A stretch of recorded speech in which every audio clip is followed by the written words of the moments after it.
नमस्कार साथियों, आगे बढ़ते हैं। प्रश्न बैंक सॉल्यूशन 2023 विषय गणित अध्याय नंबर 2 द्विघात बहुपद कक्षा 10वीं। इसमें हम अगला क्वेश्चन देखेंगे। क्वेश्चन नंबर है 9 आपके। क्वेश्चन नंबर 9 आपको क्या दिया है?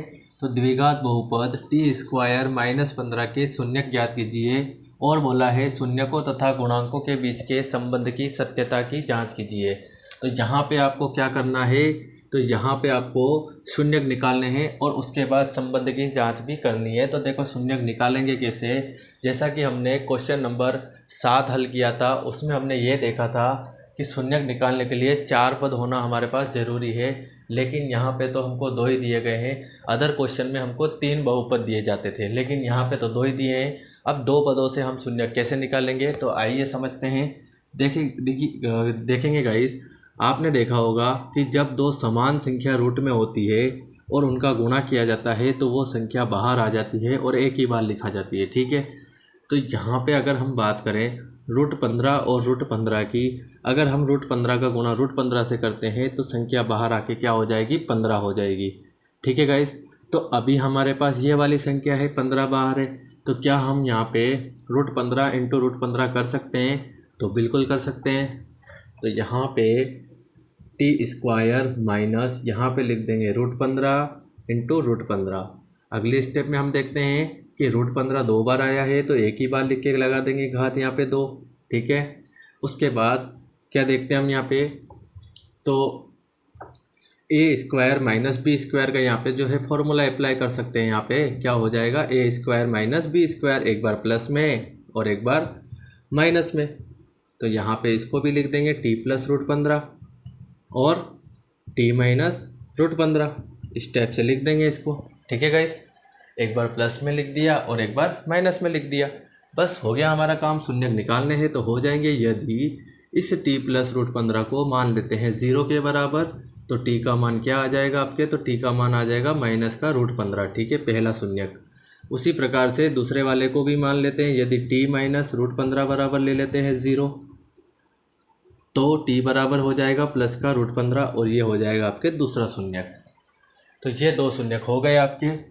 इसके नीचे आपको एक लाइन लिखनी है, अतः बहुपद या द्विघात बहुपद t - 15 के t² - 15 के शून्यक क्या क्या हो जाएंगे? तो हो जाएंगे -√15 और एक हो जाएगा प्लस का √15 है।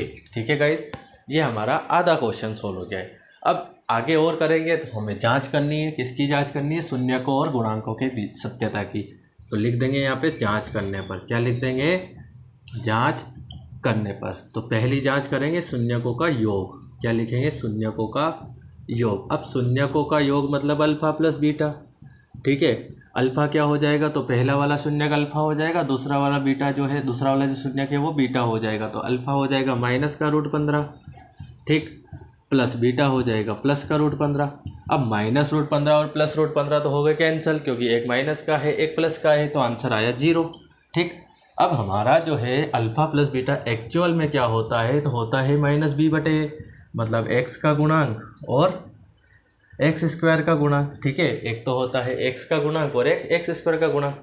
अब क्योंकि हमारा सवाल t में चल रहा है, तो x की जगह क्या आ जाएगा? t का गुणांक और फिर हो जाएगा t² का गुणांक। ठीक है, तो यहाँ पे t का गुणांक देखते हैं तो पूरे सवाल में कहीं पे भी t तो हमको नज़र आया नहीं है, क्योंकि यहाँ पे तो t² लगा हुआ है। अब t तो कहीं पे आया नहीं है, तो ऐसी कंडीशन में हमें क्या करना पड़ेगा? तो t जब आया ही नहीं है तो t का गुणांक क्या हो जाएगा? 0। बिल्कुल राइट है हमारा। ठीक, अब t² का गुणांक देख लेते हैं। t² के गुणे में कुछ नहीं आया है यहाँ पे, तो 1 मान लेंगे। ठीक है, तो ये हो जाएगा हमारा 0। ठीक, और इसके बटे में मान लिया 1, तो हम लिख देंगे -t का गुणांक। ठीक है, अब माइनस क्यों लगा रहे हैं? तो ये माइनस जो लग रहा है सूत्र की वजह से लग रहा है। ठीक है गाइस, और अगला हो जाएगा t² का गुणांक। तो यहाँ पे पहली जांच हमारी कवर होती है। उसके बाद हम देखते हैं शून्यकों का गुणनफल। क्या लिख देंगे? शून्यकों का गुणनफल अल्फ़ा × बीटा। तो शून्यकों का गुणनफल में अल्फ़ा × बीटा आपके, तो अल्फ़ा हो जाएगा माइनस का √15 और बीटा हो जाएगा प्लस का √15। अभी हाल ही में हमने बात करी है, जब दो समान संख्या रूट के अंदर होती है और गुणे में होती है तो उस संख्या को हम बाहर निकाल कर एक बार लिख देते हैं 15, लेकिन जहाँ पे माइनस प्लस का गुणा करेंगे तो हो जाएगा माइनस। अब हमारा जो है अल्फ़ा × बीटा क्या होता है? तो वो भी हम देख लेते हैं। अल्फ़ा इंटू बीटा होता है सी बटे ए, सी मतलब अचर पद और ए मतलब फिर से वही एक्स स्क्वायर, मतलब सवाल हमारा टी है तो टी स्क्वायर का गुणा। तो अचर पद हमारा बिल्कुल -15 है, ठीक। टी स्क्वायर का गुणा कुछ नहीं है तो यहाँ पे 1 मानेंगे, तो मतलब हमारा सवाल हो गया है। -15 भी आ गया है, बटे में 1 हमने लगा दिया है, तो यह हो जाएगा अचर पद और यह हो जाएगा टी स्क्वायर का गुणांक। क्या हो जाएगा? टी स्क्वायर का गुणांक। और गाइस यही आपका फाइनल आंसर है। ठीक है गाइस, उम्मीद है आपको क्वेश्चन पूरा समझ में आया होगा, और अगर फिर भी कोई डाउट है तो आप मुझे कमेंट कर सकते हैं। इससे पहले गाइस, अगर आपने अभी तक चैनल को सब्सक्राइब नहीं किया है तो आप चैनल को सब्सक्राइब कर दीजिए, और इसकी जो प्लेलिस्ट बनी हुई है उसमें जाइए, और भी क्वेश्चन का सॉल्यूशन आपको मिलेगा, आप उन्हें भी पढ़िए यहाँ पे अच्छी तरीके से। ठीक है गाइस, नोट करिए।